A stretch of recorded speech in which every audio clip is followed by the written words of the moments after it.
नमस्कार साथियों, आपका हमारे चैनल रिस्पॉन्सिव क्लासेस में स्वागत है। तो जैसा कि हम आरओ और एआरओ की परीक्षा के लिए जो है हम आधुनिक भारतीय इतिहास पढ़ रहे थे और इसमें हम आपको एक लेक्चर पढ़ा चुके हैं जिसमें हमने काफी कुछ चीजें डिस्कस करी हैं। जो ये रेड मार्क है, ये सब चीजें डिस्कस करी हैं। तो इसी में अब हम आगे बढ़ते हैं। ये सब चीजें मैं आपको पढ़ा चुका हूँ, आप हमारा पुराना लेक्चर देख सकते हैं। तो यहाँ पर आगे बढ़ते हैं। ये देखिए, यहाँ तक मैंने पढ़ा था, इस क्वेश्चन तक, क्वेश्चन नंबर 4 तक। अवध सल्तनत के हिंदू नायब वजीर के संदर्भ में निम्नलिखित कथनों में से कौन सा ऑब्लिक से कथन सही है या है, ये क्वेश्चन पढ़ा था। इसके अलावा कुछ आपको मैंने पॉइंट्स पढ़ाए थे, जैसे क्षेत्रीय राज पढ़ाए थे। इससे पहले आपको इधर पढ़ाया था, यहाँ पे ये टॉपिक था आपका। देखिए, ये यूरोपीय कंपनियों का आगमन, इसके कुछ पॉइंट्स आपको मैंने ऐसे ही पढ़ाए थे जो बुलेट पॉइंट में दिए गए हैं। ठीक है, तो इस सब चीजों से आगे बढ़ते हैं। और क्षेत्रीय राज भी आपको पढ़ा दिया था।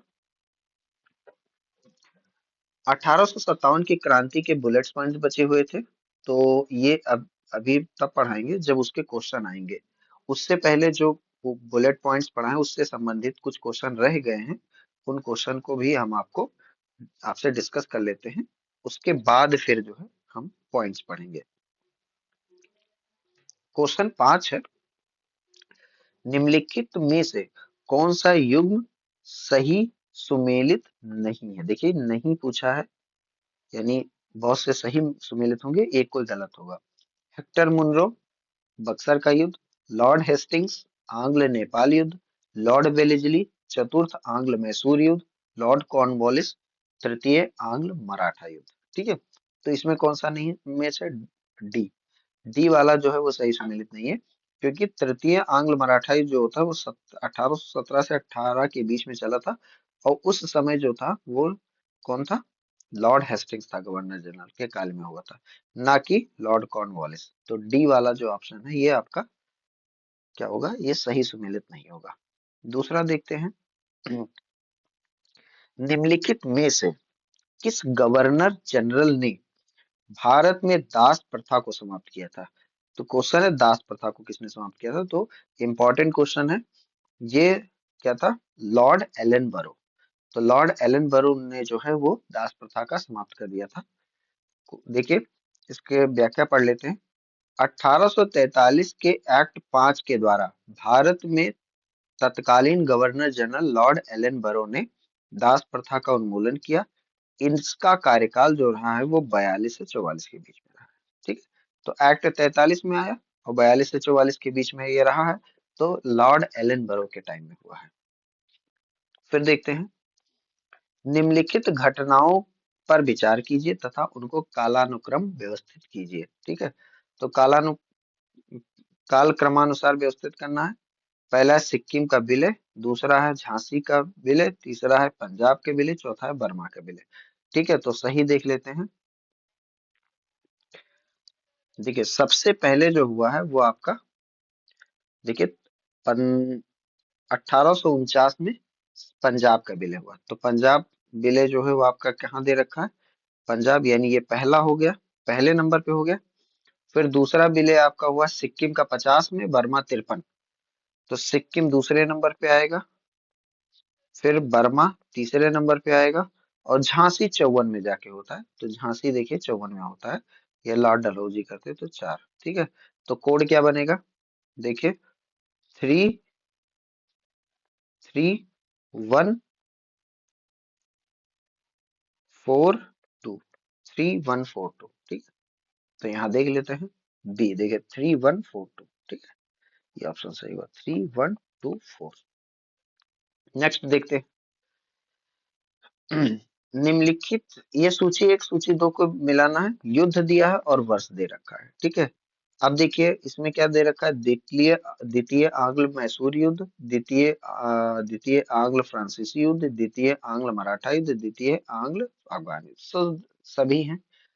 तो इसका ऑप्शन ए है। ए का मतलब हो गया कि ए का 2 से, तो द्वितीय आंग्ल मैसूर युद्ध होता है 80 से 84 के बीच में, ठीक है। फिर बी का 4 है, तो आंग्ल फ्रांसीसी युद्ध होता है द्वितीय वाला 50 से 54 के बीच में। फिर देखिए सी का 1 है, तो ये जो होता है आंग्ल मराठा युद्ध जो होता है द्वितीय वाला, वो 1803 से 5 के बीच में होता है, और द्वितीय आंग्ल अफगान युद्ध होता है 1878 से 80 के बीच में, ठीक है। तो बी ऑप्शन सही, ए ऑप्शन सही होगा, ठीक। उसके बाद अभी ये पॉइंट्स दे रखे हैं, इसको भी पढ़ेंगे 1857 से। फिर देखिए, निम्नलिखित में से सही सुमेलित नहीं है। क्या है? सही सुमेलित नहीं है। लॉर्ड कॉर्नवालिस स्थायी बंदोबस्त, ये सही है। लॉर्ड वेलेजली सहायक संधि प्रणाली, सही है। लॉर्ड हेस्टिंग्स द्वितीय आंग्ल मराठा युद्ध, तो द्वितीय आंग्ल मराठा युद्ध के टाइम जो होता है वो लॉर्ड वेलेजली नहीं होता है, वो देखिए लॉर्ड हेस्टिंग्स द्वितीय आंग्ल मराठा युद्ध। तो देखिए द्वितीय आंग्ल मराठा युद्ध 1803 से 5 के बीच हुआ, और उस बीच में लॉर्ड वेलेजली के काल में रहता है, ठीक है। तो ये लॉर्ड हेस्टिंग्स नहीं होगा। फिर है लॉर्ड विलियम बेंटिक 1829 का 17वां रेगुलेशन, तो ये भी सही है। तो ये वाला जो सी वाला है ये आपका मिलान सही नहीं है।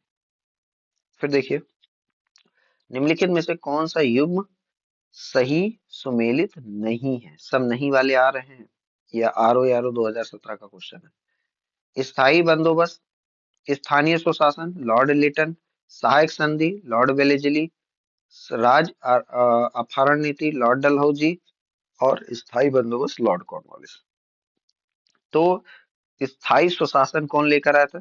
तो स्थायी स्वशासन लॉर्ड लिटन नहीं लेकर आया था, लॉर्ड रिपन लेकर आया था। तो ये रिपन के काल में होता है। तो देखिए, लॉर्ड रिपन के काल में कार्यकाल में प्रस्तुत स्थानीय स्वशासन प्रस्ताव 1882 ईस्वी से भारत में आधुनिक स्थायी स्वशासन का प्रारंभ माना जाता है। लॉर्ड रिपन को स्थायी स्वशासन का पिता कहा जाता है। तो लॉर्ड रिपन होगा, ना कि लॉर्ड लिटन। नेक्स्ट क्वेश्चन देखते हैं। निम्नलिखित घटनाओं पर विचार कीजिए। क्लाइव का पुनः भारत आगमन, इलाहाबाद की संधि, बक्सर का युद्ध, वॉरेन हेस्टिंग्स का भारत का गवर्नर जनरल बनना। तो उपर्युक्त घटनाओं के घटित होने के काला काल क्रमानुसार को निम्नलिखित कूट में से सही चयन करना है, ठीक है। तो देखिए, ये बेसिकली क्या है, 1764 में जो होता है वो बक्सर का युद्ध होता है। क्या होता है? बक्सर का युद्ध होता है। जब बक्सर का युद्ध होता है उससे पहले 1757 में जो होता है वो आपका होता है प्लासी का युद्ध।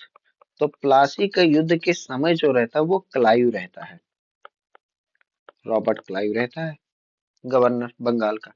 जब प्लासी का युद्ध खत्म हो जाता है तो ये इंग्लैंड चला जाता है, ये चला जाता है आपका इंग्लैंड चला जाता है।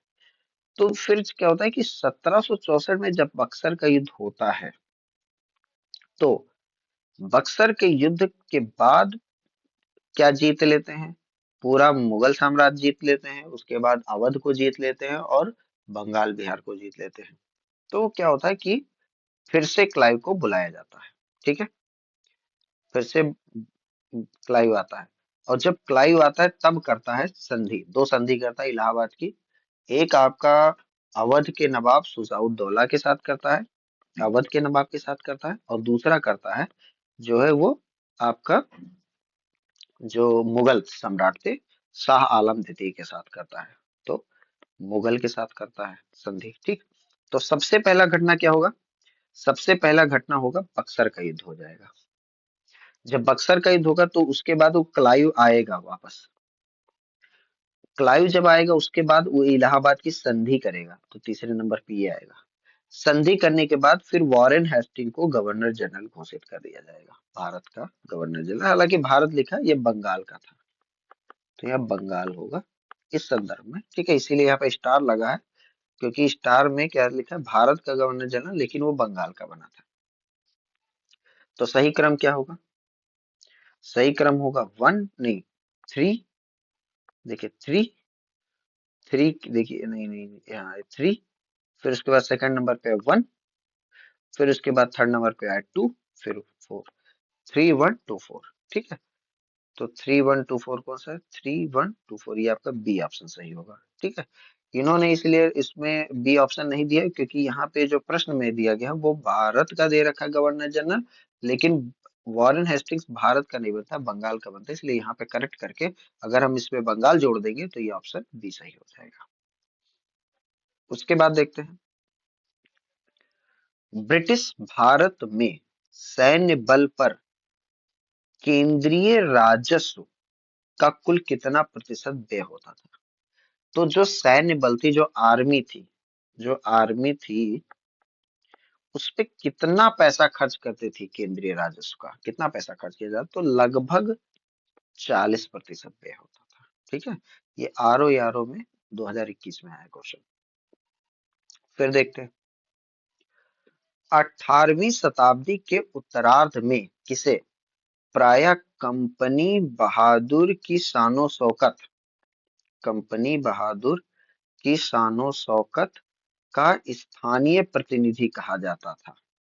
ठीक है, तो उसको दरोगा को कहा जाता था। दरोगा जो होता था उसे कंपनी बहादुर की शानो शौकत कहा जाता था, यानी कंपनी की शानो शौकत कहा जाता था किसको? तो दरोगा को कहा जाता था। फिर देखते हैं प्रश्न, अंग्रेजों के विरुद्ध बनारस विद्रोह का नेतृत्व किसने किया था? तो बनारस नेतृत्व का किया था राजा चेत सिंह ने। आरो यारो 2021 का क्वेश्चन है।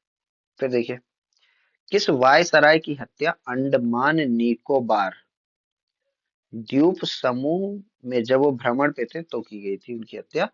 तो उनकी की गई थी लॉर्ड मेयो की, लॉर्ड मेयो की हत्या हो जाती है। ठीक है, ये कब आया? तो आरो यारो मीन्स 2013 में आया है। फिर देखिए, प्राचीन स्मारक संरक्षण एक्ट किस गवर्नर जनरल के कार्य में पारित हुआ था? तो वो लॉर्ड कर्जन, लॉर्ड कर्जन ने प्राचीन स्मारक संरक्षण एक्ट पारित करवाया था। ठीक,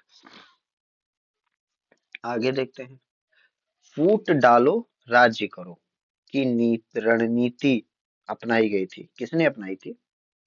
तो इसमें दोनों ऑप्शन सही है, ए और बी को माने, यानी कर्जन भी करता है और मिंटो भी करता है। ठीक है, लॉर्ड कर्जन भी एक रणनीति को अपनाता है और मिंटो भी अपनाता है। ठीक, तो हालांकि इसमें कोई एक ही मानेंगे तो हम कर्जन को ले लेंगे, अगर वैसे बेस्ट माने तो कर्जन सही मान सकते हैं। ठीक है, लेकिन मिंटो भी इस नीति को अपनाते हैं, इसलिए दोनों को कहा गया है। ब्रिटिश भारत की राजधानी का कलकत्ता से दिल्ली स्थानांतरण किसके काल में हुआ था? तो वो था लॉर्ड हार्डिंग के काल में। ठीक है, लॉर्ड हार्डिंग। तो लॉर्ड हार्डिंग क्या होता है? देखिए, 1905 में बंगाल विभाजन हो जाता है। क्या हो जाता है? बंगाल विभाजन 1905 में। उसके बाद दिसंबर 1911 में ये रद्द होता है। ठीक है, जब वहां के क्राउन आते हैं, जो होते हैं भारत आते हैं और दिल्ली दरबार लगता है, तो वो क्या होते हैं, उन घोषणा करके जो होते हैं वो बंगाल विभाजन को रद्द कर देते हैं। और उसी समय 1912 में, ठीक है, क्योंकि ये दिसंबर में होता है एकदम लास्ट में, तो 12 मान सकते हैं, कहीं के 11 और 12 दोनों भी आ रहे थे। उसी समय क्या होता है कि राजधानी जो होती है वो दिल्ली से, ओ सॉरी, कलकत्ता से दिल्ली चली जाती है, कलकत्ता से दिल्ली ट्रांसफर हो जाती है। ठीक है, और उस समय जो शासन चल रहा होता है, वायसराय जो होता है वो लॉर्ड हार्डिंग रहता है। आगे देखते हैं, अंग्रेजों ने रैयतवाड़ी बंदोबस्त कहाँ लागू किया था? मतलब कौन से एरिया में रैयतवाड़ी बंदोबस्त लागू किया था? तो वो था मद्रास और मुंबई, मुंबई और मद्रास प्रेसिडेंसी में। नेक्स्ट क्वेश्चन है, निम्नलिखित में से किसने निकास के सिद्धांत का प्रतिपादन किया था? तो वो किया था आपका दादा भाई नौरोजी ने। ठीक है, तो ड्रेन थ्योरी ऑफ वेल्थ उन्होंने एक किताब लिखी थी और उसी में समझाया था कि जो होता है वो किस तरीके से धन अंग्रेज निकाल के ले जा रहे हैं। ठीक है, तो होता है ड्रेन, ठीक है, drain theory of wealth. Drain theory of wealth जो है वो लेकर आए थे और इन्होंने लिखा था, और उसी में बताया था कि निकासन का सिद्धांत, यानी अंग्रेज किस तरीके से जो है वो भारतीयों का पैसा लूट के ब्रिटिश ब्रिटेन लेकर जा रहे हैं। नेक्स्ट 21वां प्रश्न देखते हैं। किसने यह विचार किया था कि भारत में ब्रिटिश आर्थिक नीति घिनौनी है? तो वो थे कार्ल मार्क्स।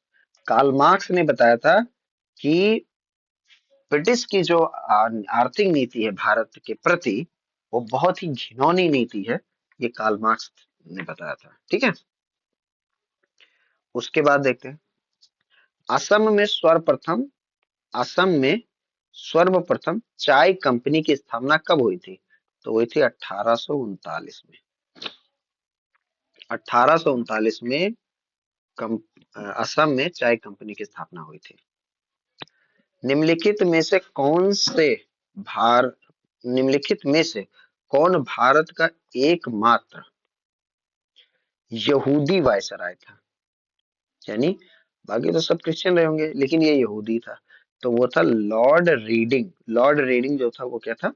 यहूदी वायसराय था। ठीक है, अब देखिए यहाँ पे देखिए प्रश्न है 1857 की क्रांति से संबंधित प्रश्न आए हैं। तो पहले हम क्या करेंगे कि 1857 की क्रांति के कुछ तथ्य पढ़ लेते हैं।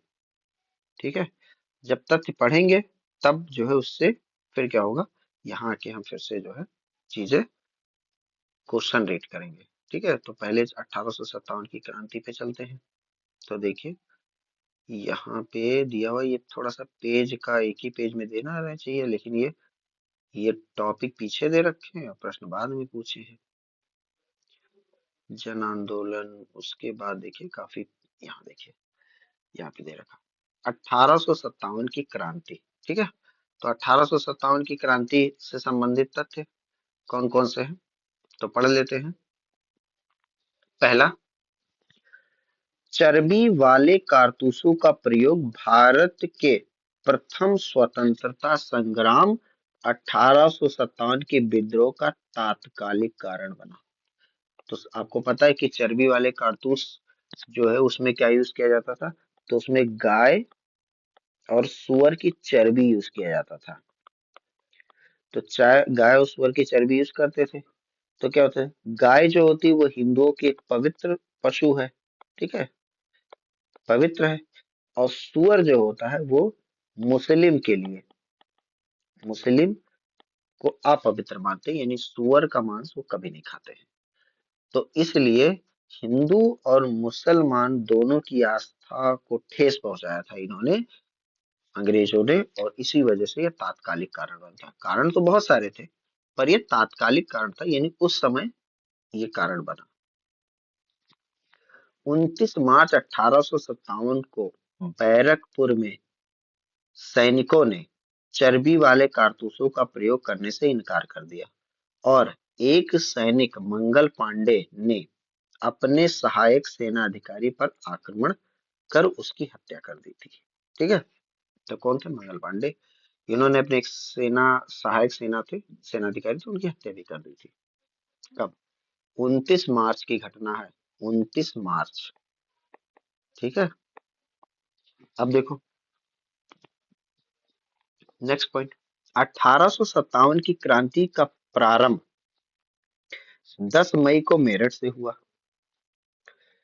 उसके बाद बरेली में रोहेलखंड के उत्तराधिकारी खान बहादुर खान ने 1857 के विद्रोह की रहनुमाई की थी। ठीक है, तो बरेली से अगर आपको पूछा जाए कि बरेली से कौन था, तो खान बहादुर खान। आगे, मुगल सम्राट बहादुर शाह द्वितीय ने उन्हें वायसराय के पद पर नियुक्त कर दिया था। मुगल सम्राट बहादुर शाह द्वितीय, अब किसको नियुक्त किया था? तो खान बहादुर खान को नियुक्त किया था, वायसराय के पद पर नियुक्त कर दिया था।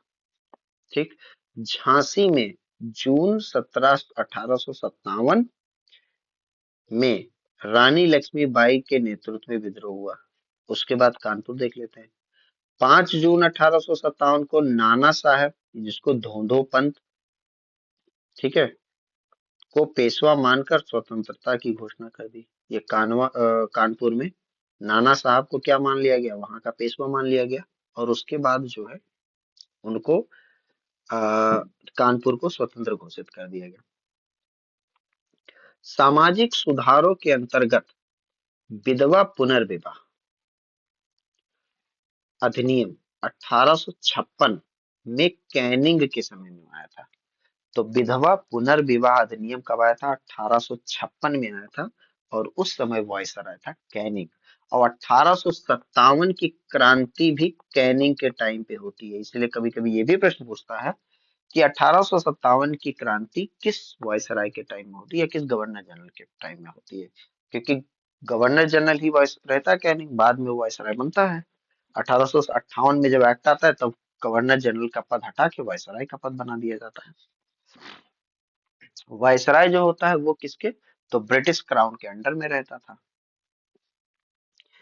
फिर देखिए, बीडी सावरकर ने अपनी पुस्तक the Indian war of independence 1857 में इस विद्रोह को सुनियोजित स्वतंत्रता संग्राम की संज्ञा दी है। क्या है? सुनियोजित।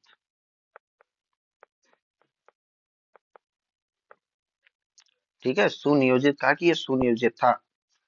1857 के भारतीय स्वाधीनता आंदोलन के सरकारी इतिहासकार सुरेंद्र नाथ सेन, एसएन सेन जिसको बोलते हैं, थे, जिनकी पुस्तक 1857, क्या थी? 1857 की किताब का नाम है 1857, 1957 को प्रकाशित हुई। 100 साल बाद इनकी किताब जो है प्रकाशित हुई। मजूमदार ने 1857 के विद्रोह को तथाकथित प्रथम राष्ट्रीय स्वतंत्रता संग्राम, न प्रथम, न राष्ट्रीय, और न स्वतंत्रता संग्राम था। तो मजूमदार के अनुसार जो होता है वो 1857 की क्रांति जो थी वो ना तो प्रथम थी, जिसको हम प्रथम स्वतंत्रता संग्राम बोलते हैं, न राष्ट्रीय थी, यानी उसमें राष्ट्रीयता की भावना नहीं थी, और तीसरा ना ही स्वतंत्रता की संग्राम था, यानी कोई स्वतंत्रता के लिए नहीं लड़ रहा था। उनका कहने का मतलब ये था, सब अपने अपने हितों के लिए लड़ रहे थे। अब 1857 की क्रांति से संबंधित कुछ तथ्य हो गए जो हमने आपको यहाँ पे देखिए पढ़ाए हैं। 18 अब इससे संबंधित कुछ प्रश्न देखते हैं, फिर उसके बाद आपको जन आंदोलन पढ़ाएंगे। तो प्रश्न देखते हैं। ये सब मैं आपको पढ़ा चुका हूँ, अभी पढ़ाया हूँ। ये सब हो गया, ये सब हो गया है, ये भी हो गया है। अब देखिए यहाँ 1857 की क्रांति दे रखा है, इससे संबंधित कुछ प्रश्न देखते हैं।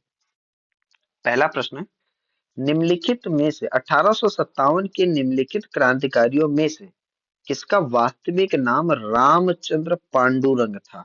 तो रामचंद्र पांडुरंग जो था वो तात्या टोपे का नाम था। ठीक है, अब देखिए इनके बारे में पढ़ लेते हैं कि तात्या टोपे थे कौन। तो पहला,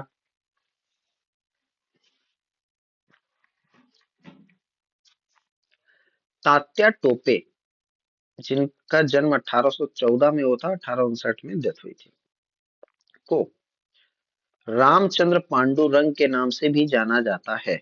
वे 1857 के स्वतंत्रता संग्राम के प्रमुख नेता थे। इनका जन्म महाराष्ट्र में एओला, महाराष्ट्र के कौन सा गांव था? एओला गांव में हुआ था। ठीक है, वे अपने पिता पांडुरंग राव टोपे के साथ बिठूर आ गए थे। बिठूर कहाँ पड़ता है? तो बिठूर आपका पड़ता है कानपुर में। ठीक है, कानपुर में। वहां वे पेशवा के दत्तक पुत्र धूंधू पंत, जिन्हें नाना साहब के नाम से जाना जाता है, और महाराजा माधव सिंह जी के मित्र बन गए। 1851 में जब लॉर्ड डलहौजी ने नाना साहब को उनके पिता की पेंशन से वंचित कर दिया, यानी नाना साहब के पिताजी को जो पेंशन मिलता था उसको जब उसको देने से मना कर दिया कि अब नाना साहब को हम पेंशन नहीं देंगे, क्योंकि ये दत्तक पुत्र हैं, ये आपके वास्तविक पुत्र नहीं है, इसीलिए हम इनको पेंशन नहीं देंगे। तो उन्होंने मना कर दिया। उधर तात्या टोपे पहले से ही ब्रिटिशों को अपना शत्रु मान चुके थे। दोनों ने मिलकर कानपुर में ईस्ट इंडिया कंपनी की भारतीय टुकड़ियों को जीत कर नाना साहब के आधिपत्य को स्थापित किया। तात्या स्वयं सेना के कमांडर इन चीफ बन गए थे। ठीक है, तो ये सब लिखा है इनके बारे में, काफी कुछ लिखा हुआ है, इतना इम्पोर्टेंट नहीं है। ठीक है, आगे पढ़ते हैं। क्रांतिकारियों के नाम और स्थान। ठीक है, पहला नाना साहब। तो नाना साहब कहाँ के से थे?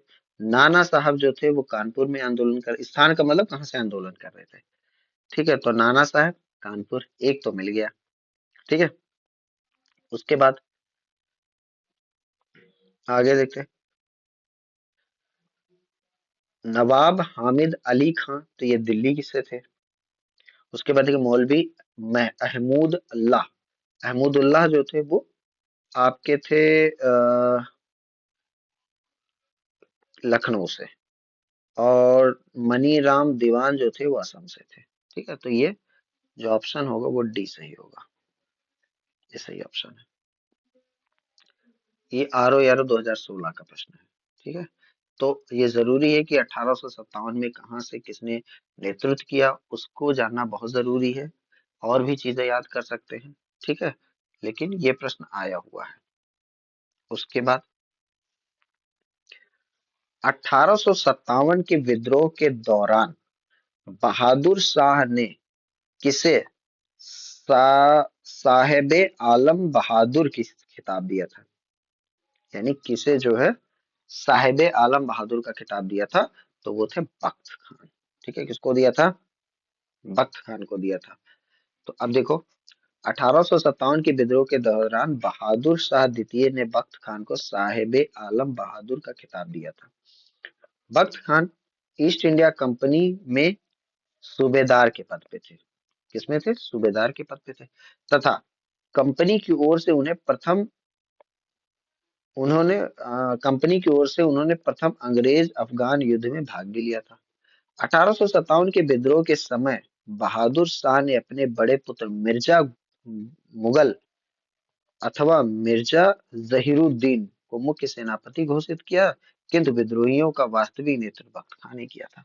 ठीक है, तो बख्त खान ने इसको किया था। आगे देखते हैं प्रश्न। प्रश्न नंबर 4 है, 1857 के विद्रोह के समय भारत का गवर्नर जनरल कौन था?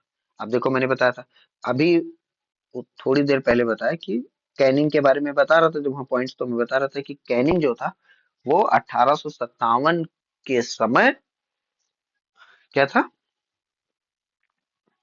गवर्नर जनरल था। और वो प्रश्न कहाँ मैंने डिस्कस करा? तो वो हमने आपको बताया जब वो विधवा पुनर्विवाह नियम 1856 में पास हुआ था, तो उस समय लॉर्ड कैनिंग के टाइम में था। तो इसलिए जो है ये बहुत इंपॉर्टेंट क्वेश्चन है कि 1857 के समय कौन गवर्नर जनरल था। उसके बाद देखते हैं, अब जो टॉपिक है वो जन आंदोलन है। जन आंदोलन।